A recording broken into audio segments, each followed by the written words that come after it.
नमस्कार मित्रांनो, पिंगा ग पुरी पिंगा या मालिकेच्या आजच्या भागात आपण बघणार आहोत. मिठू ऑडिशनसाठी रिहर्सल करत असते आणि श्वेताला म्हणत असते, कॅमेराच्या थोडीशी लेफ्ट हो, थोडीशी राईट हो, थोडीशी पुढे ये, थोडीशी मागे जा.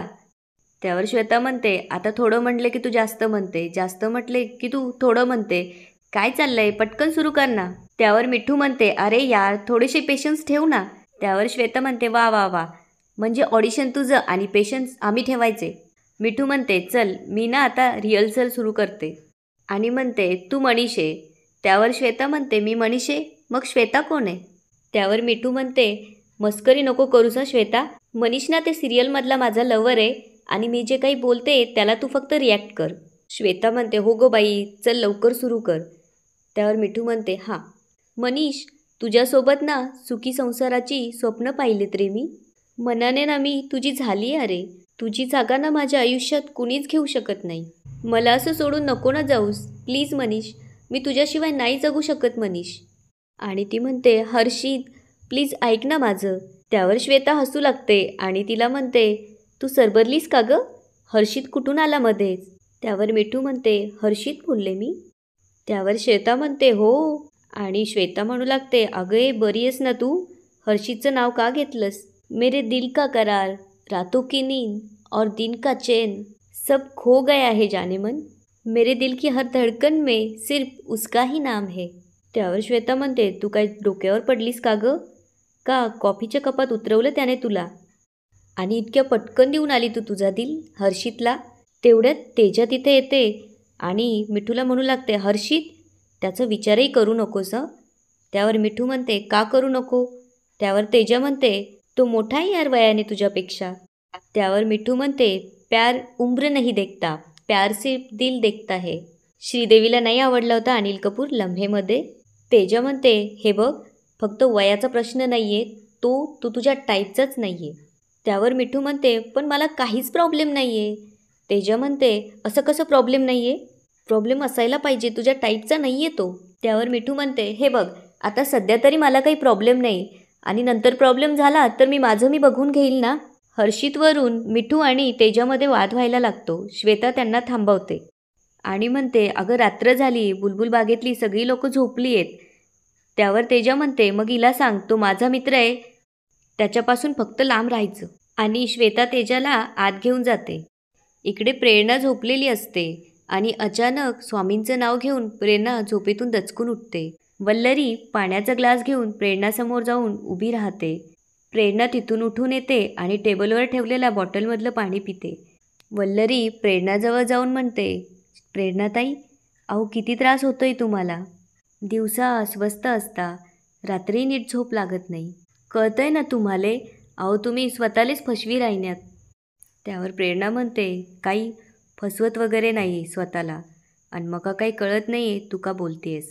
त्यावर वल्लरी म्हणते, तुम्हाला चांगलंच कळतंय मी काय बोलते ते, अहो ज्या नात्यामध्ये तुमचा जीव आत्ताच गुदमरतोय ते आयुष्यभर कसं निभावणार आहेत तुम्ही सांगा. प्रेरणाताई, काही जखमांना आयुष्यभरच्या दुखणं होई जातात, वेळीच सावरायला हवं, नाहीतर आयुष्यभर फरफट होई जाई. त्यावर प्रेरणा म्हणते, हे बघ, तुका परत एकदा सांगते, तुका वाटतंय तसं खरंच काहीच नाही आहे. त्यावर वल्लरी म्हणते, नाही बघवते मला तुमची अशी रोज थोडी थोडी झीज होताना. त्यावर प्रेरणा म्हणते, काही झिजत नाही आहे मी. वल्लरी म्हणते, ताई अहो काऊन लोकांचा विचार करता तुम्ही, स्वतःचा विचार करा ना कधीतरी. समीर सर जे वागी राहिलेत ना, पुढे जाऊन तुम्हाला जड जाणार आहे. अहो ऐका माझं, तुम्ही ना या नात्यातून बाहेर पडा, संपून टाका हे नातं. त्यावर प्रेरणा म्हणते, बस कर, मी ऐकून घेते म्हणून तोंडाला येईल ते बोलत बसते का गो. आई म्हणते, ती बरोबर आहे, तुझ्या जिभेत ना हाडच नाही आहे. इतक्या वर्षांनी माझ्या जीवनात आनंद आलाय तो बघवत नाही का तुका. अगो किती वेळा सांगितलं तुका, मी या नात्यात खुश आहे, त्यामुळे हात जोडते तुझ्या पुढे, बाय, हे असले सल्ले देऊ नकोस. आणि आज शेवटचं आणि स्पष्टच सांगते, माझं आणि समीरचं लग्न या विषयापासून लांब राहायचं. इकडे मिठू रिहर्सल करत असते. ऊनही सांभाळणे जमते तिला, चांदणेही सांडणे जमते तिला, शांत बसते चार चौघी भेटता आणि थांबून म्हणते, यार पुढे काय त्यावर तेजा म्हणते, एकट्यातच भांडणे जमते तिला. मिठू, अगं आम्हालाही पाठ झालंय आता. त्यावर श्वेता म्हणते, नाहीतर काय गं मिठू, किती वेळा तेच तेच तेच तेच रिपीट करते तरी लक्षात राहत नाही तुझ्या. डोकंय का खोकंय त्या कुरळ्या केसांखाली, आणि कुठल्या अँगलने वाटतेस ग मराठी कवयित्री. त्यावर तेजा म्हणते, मुळात तो शब्द कवयित्री आहे, कवयित्री असा नाही. त्यावर मिठू म्हणते, आता तू माझी शाळा घेणार.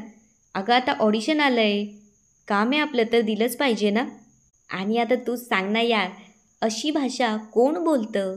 मी ना मोठ्या पडद्यासाठी बनली आहे, हे आता कवयित्री वगैरे. त्यावर प्रेरणा म्हणते, गो कवयित्री पण छान असतं. मिठू चांगली प्रॅक्टिस कर, येईल तुका. त्यावर वल्लरी म्हणते, हो ना. आणि मिठू ताई, ही कविता किती छान आणि अर्थपूर्ण आहे. मिठू वल्लरीला म्हणते, एक काम करते का, तूच म्हण ना. आणि वल्लरी म्हणू लागते, ऊनही सांभाळणे जमते तिला, सांडणे मग चांदणे जमते तिला, शांत बसते चार चौघे भेटता, एकट्यातच भांडणे जमते तिला, एवढ्यासाठी तर जग निखळते, सारखे जग सांदणे जमते तिला. असं सगळेजण कवितेच्या 2-2 ओळी म्हणू लागतात. शेवटी वल्लरी म्हणते, तीच राधा तीच मीरा तोस्त हो, बरसने अंतरसने जमते तिला. आणि ती प्रेरणाला म्हणू लागते, प्रेरणाताई शेवटच्या 2 ओळी तुम्ही म्हणा ना. आणि प्रेरणा कविता वाचू लागते, खेळणे समजू नकोस बाईस तू, डाव सारे उधळणे जमते तिला. त्यावर वल्लरी म्हणते, समजतंय ना प्रेरणाताई, आपण जर मनात आणलं ना तर कोणी बी आपलं काही बी नाही बिघडू शकणार. आपण काही बी करू शकतो, आपण कुणाच्या हातातलं खेळणं नाही आहोत. हे ऐकून तेजा म्हणते, काय सॉलिड कविता आहे राव ही. हे पण आत्तापर्यंत स्त्रियांवर अनेक कविता लिहिल्या गेल्यात, अनेक लेख लिहिले गेलेत, पण खरंच एखादी स्त्री काय करू शकते हे कळलं आहे का लोकांना. त्यावर श्वेता म्हणते, तिला समज सगळेच देतात ग, पण समजून कुणीच घेत नाही. त्यावर वल्लरी म्हणते, मी एक सांगू का, जग आपली आदर आपली कदर तेव्हाच करेल जेव्हा आपण ते स्वतः करू. आपण जर का स्वतःला मान नाही ना दिला तर जग बी नाही देणार. त्यावर मिठू बोलते, 100 बात की एक बात बोली तूने. पुढे वल्लरी म्हणते, खरं तर प्रत्येक पुरुषाने कुसुमाग्रजांची ही कविता वाचली पाहिजे. मिठू विचारते, कुठली ग. त्यावर वल्लरी कविता म्हणू लागते, समान मानव माना स्त्रीला, तिची अस्मिता खुडू नका, दासी म्हणून पिटूनी कावा, देवी म्हणून पूजू नका. आणि ती प्रेरणाकडे बघून म्हणते, समजतंय ना प्रेरणाताई. त्यावर प्रेरणा म्हणते, मका का सांगते तू हे सगळं.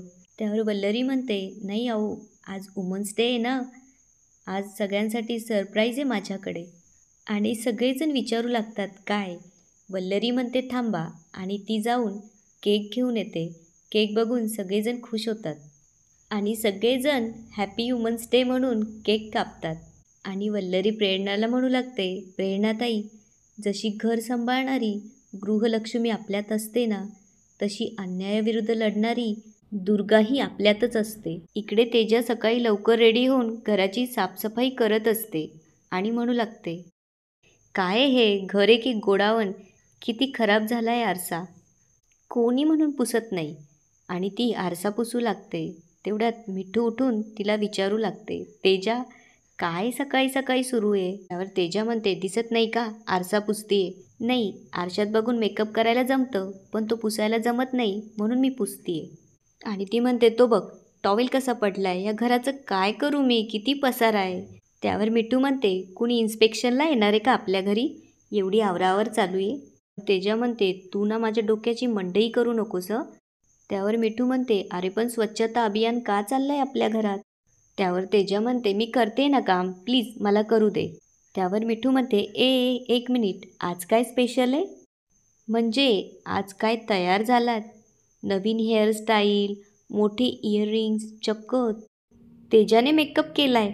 आणि ती विचारू लागते, काय आज स्पेशल सांग ना. त्यावर तेजा म्हणते, स्पेशल वगैरे काय नाही, मला आज मूड झाला रेडी व्हायचा. तेवढ्यात दाराची बेल वाजते आणि तेजा येऊन दरवाजा उघडते तर हर्षित समोर असतो. त्याला बघून मिठू आत पळून जाते.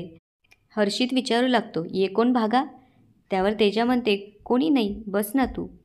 आणि तो तेजाकडे बघून म्हणू लागतो, आज कुछ अलग दिख रही हो, लुकिंग प्रिटी. त्यावर तेजा म्हणते थँक्स. आणि ती लाजून म्हणू लागते, मी प्रेरणाला बोलवते. आणि ती प्रेरणा, वल्लरी आणि श्वेता सगळ्यांना आवाज देऊन बाहेर बोलवते. त्यावर ती विचारू लागता, अरे दादा आलात तुम्ही? त्यावर हर्षित म्हणतो, हां हां, ते तुमचं हल्दी, मेहंदी, लगीनचे सगळे स्लाईड्स रेडी केलेत. ते फायनलाइज केलं तर बेटर होईल. त्यावर प्रेरणा म्हणते, हो आपण बघूच, पण समीरना मेल करता येतील ना हे? त्यावर श्वेता म्हणते, हो बाई, मेल करा तिच्या समीरना, नाहीतर आम्हालाच बोलायचे नंतर. पुढे तो म्हणतो, हां मी ये सोच रहा था, तुमच्या लगीनमध्ये सेरेमनीला आपण कोकण स्पेशल नारियलची डिश ठेवूया. त्यावर श्वेता म्हणते, नारळ नारळ ळचा प्रॉब्लेम असेल ना तुमचा पण?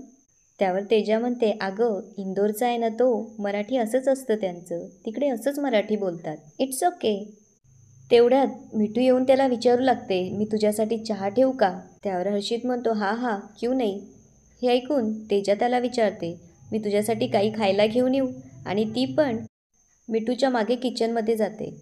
मिठू जेव्हा चहा घेऊन येते तेव्हा तेजाही तिथे फरसाण घेऊन येते. मिठू म्हणते, आधी चहा घे. तेजा म्हणते, नाही आधी खाऊन घे, चहा आधी घेतला की ॲसिडिटी होते. मिठू म्हणू लागते, चहा थंड होईल. त्यावर तेजा म्हणते, चहा परत गरम करता येईल. असा दोघींमध्ये वाद सुरू होतो आणि याच ठिकाणी आजचा एपिसोड संपतो. आता पुढे काय होणार ते बघूया उद्याच्या एपिसोडमध्ये.